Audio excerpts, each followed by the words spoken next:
Hi everyone and welcome to this video. I'm Glenn and today I will show you how I painted the giant rats from the board game Oathsworn into the Deepwood. If you're new to miniature painting, I hope you'll find this video interesting. It will contain the whole process from an unpainted miniature to a painted one. Let's dive right into it.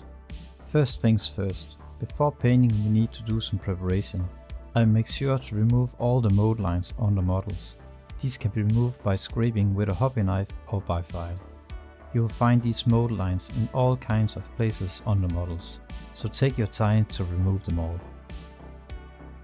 A single mold line can ruin even the best paint job, at least that is my opinion. During the painting process I came across a mold line that I had overlooked during the preparation phase.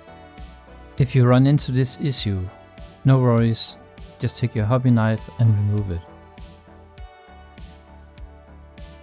And afterwards, simply repaint the area with the specific color. Anyway, when you have removed all the mold lines and feel ready, we can start the painting process. I primed the models with Chaos Black primer. Next I used an airbrush to make a centerfold light effect by applying a white color from above. This can also be applied by using a can of white primer. Either way, a white base is required for the next step. I use brown, yellow and green from the Army Painter speed paint range. When applying and mixing the paints on the base, I try to keep a good contrast between the colors. And don't use your finest brush in this step, use a cheap one. And don't be afraid to get some paints on the models, we will cover this up in a later step. Applying speed paint on a white surface gives a great and colorful base with nice saturation. If the speed paint was applied to a dark base, the colors would appear rather dull and dark. An area on the base turned out a bit too yellow, so I applied a thin coat of green. I thinned the paint by loading the brush with a bit of water and then pushed around the paint on the base. The bases are done for now, we will add details and highlights later on. When the speed paint is completely dry, I apply bone white to the tails, the paws, mouth and teeth, and the ears. Next I apply a glaze made of 4 parts Druchii Violet and 2 parts Reglan Fleshshade. I also add a few drops of glaze medium.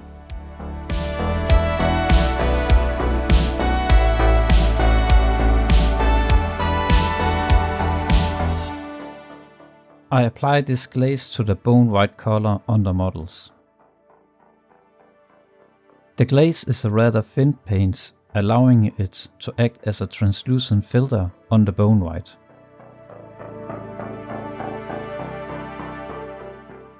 Keep in mind this glaze will be used multiple times in later steps.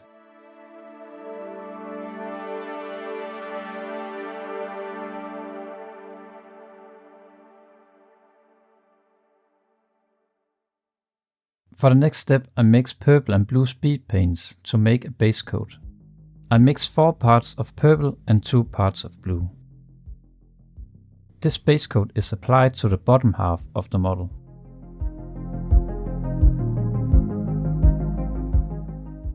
I don't add any speed paints to the wet palette. My experience is that it gets everywhere and it gets pretty messy. They can even go through the sheets on the wet palette and into the foam pad. They don't need any further dilution, the paint can be applied to the model straight from the bottle. And don't get me wrong, the speed paints are great.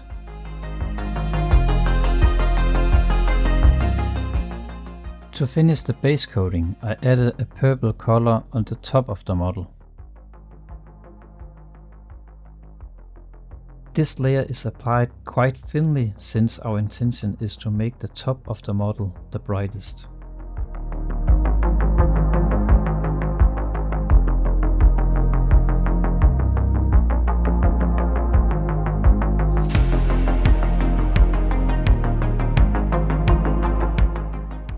The purple and blue paints will act as the undercoat for all the next layers. When the speed paints are completely dry, I begin to paint a fur effect.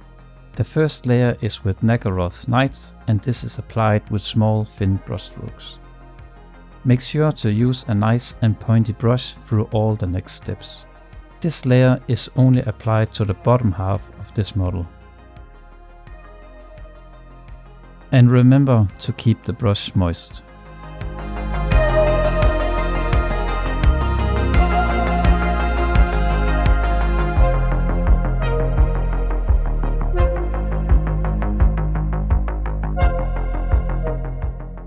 For all the next steps, I use a size 2 brush from Winsor & Newton Series 7. This brush allows me to keep the paint moist for a longer time compared to smaller brushes. Using smaller brushes may cause the paint to dry quickly on the brush, and you might need to rinse and reload your brush with water more often.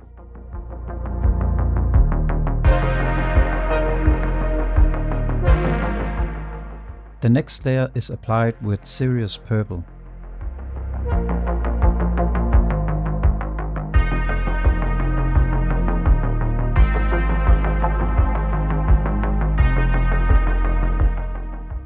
I applied the paint just like the last step with small thin brushstrokes.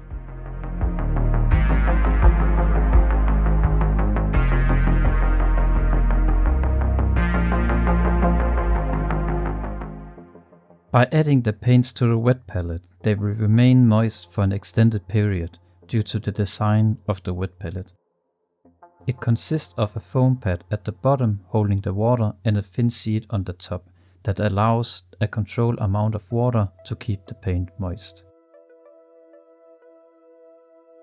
If you require the paint to be even thinner, simply add a small amount of water or glaze medium to the paint on the wet palette.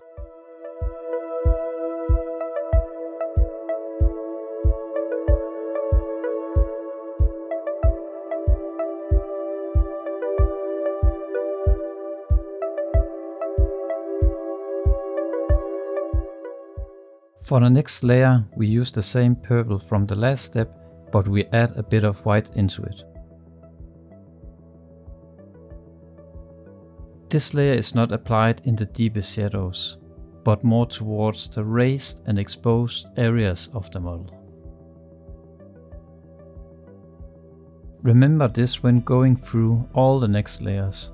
For each layer applied, we would like to move that layer a bit further towards the most exposed and raised areas.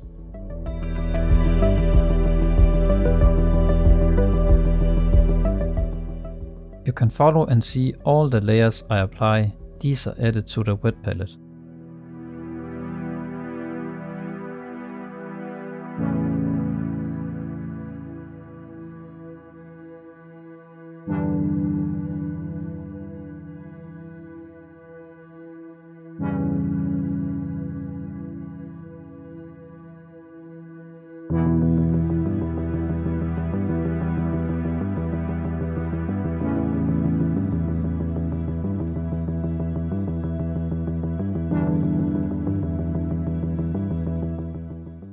The wet palette also aids in maintaining color consistency. Having all the mixed layers on the wet palette ensures that every model receives the same color for each layer. It also provides quick access to the paints used during a painting session, which proves helpful for any necessary touch-ups or cleanups.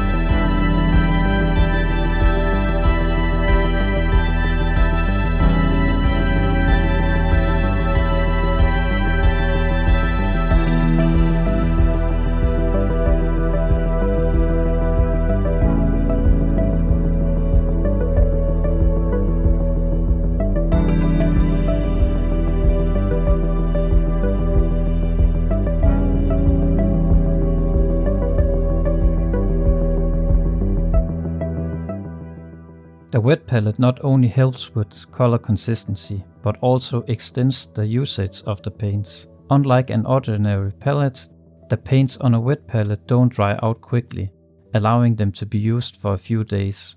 Simply add a bit of water into the palette and you're pretty much good to go. And it's just easy to set aside and later get back to it and start painting.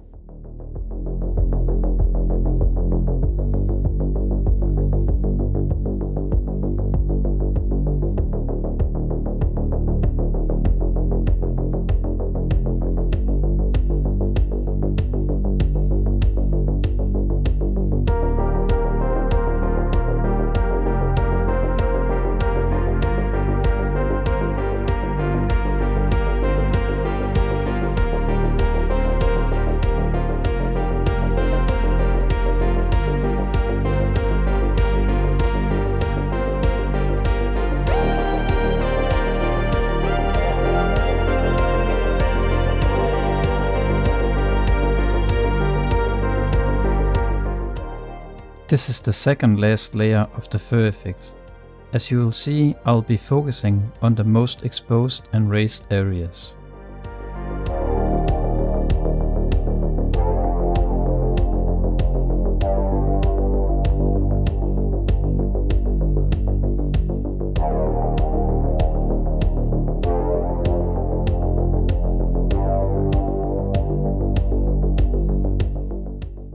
What I'm trying to say about the wet palette is, if you are new and serious about miniature painting, you should consider getting one. The one I use is from Red Grass Games.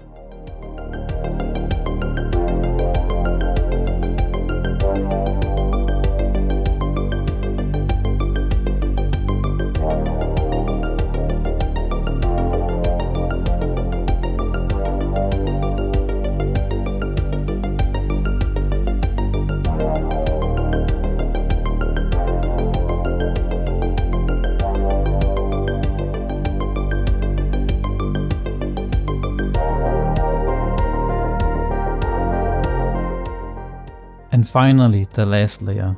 I make some highlights on the head and continue the layering over the back of the model.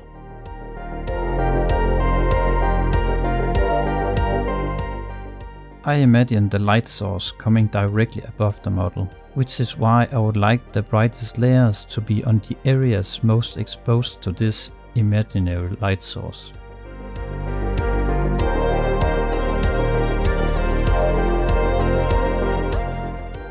And now the fur effect is done. And now I will continue adding details to the model. I start by applying scarlet red to the mouth.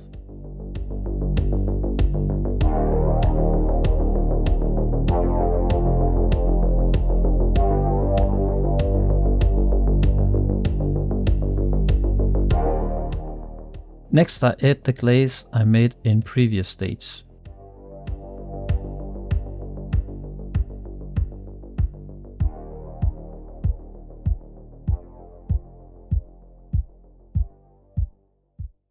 I follow up with bone whites on the teeth.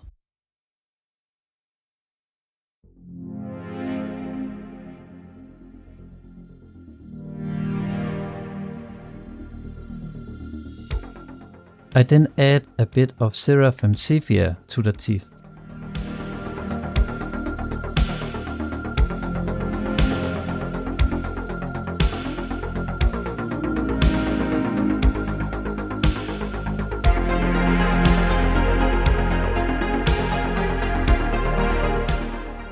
I move on to the eyes and add a bit of white to the eyeballs.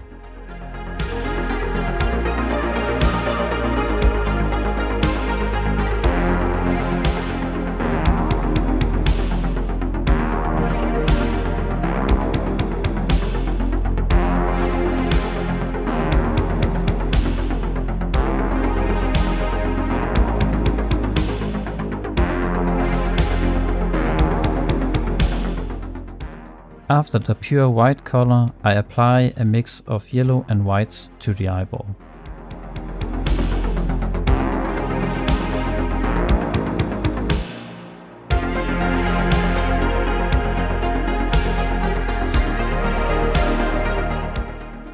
I would like the tails and paws a bit darker, so apply a second coat with the glaze I made in previous stage.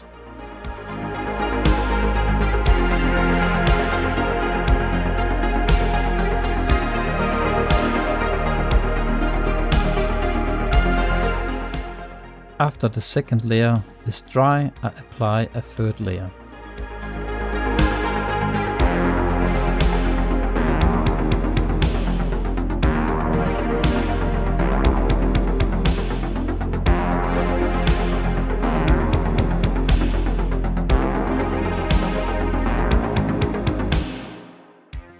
Now I mix flesh tone with scarlet red, cerise purple and a bit of white.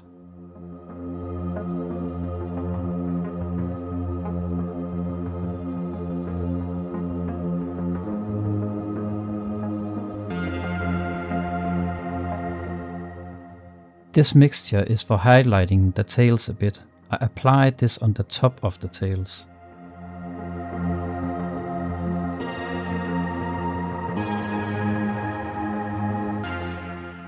I decided to add some minor details to the tails. I use scarlet red to paint some blood veins.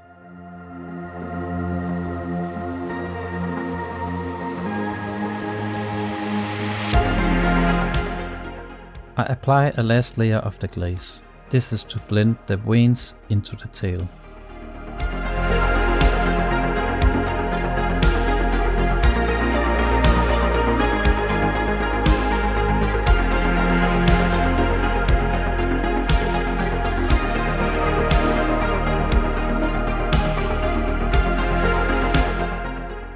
In this step I'm painting details and highlighting the bases. I use bone white and yellow to highlight the roots. And later I'll be using walnut purple and yellow for details. If you would like to push the highlights a bit further, feel free to add a bit of white into the color.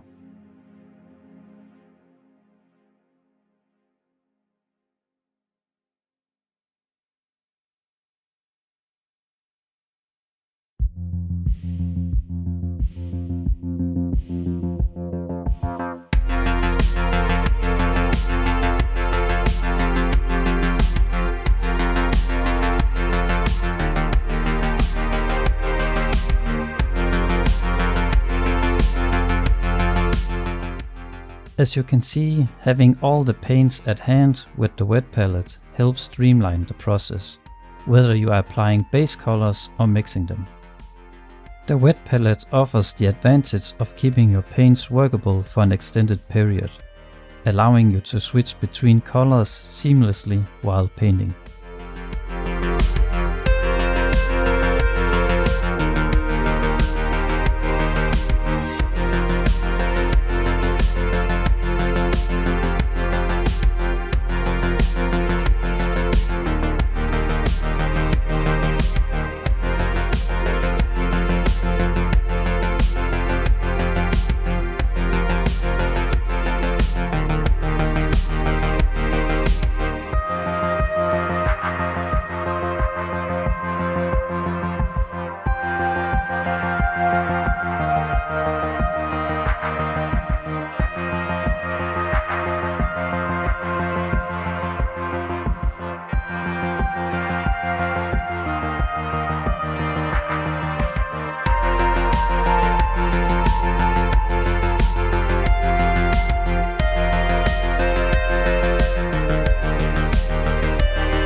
And we're almost done. We go the 2 last laps around the base rim with a black color.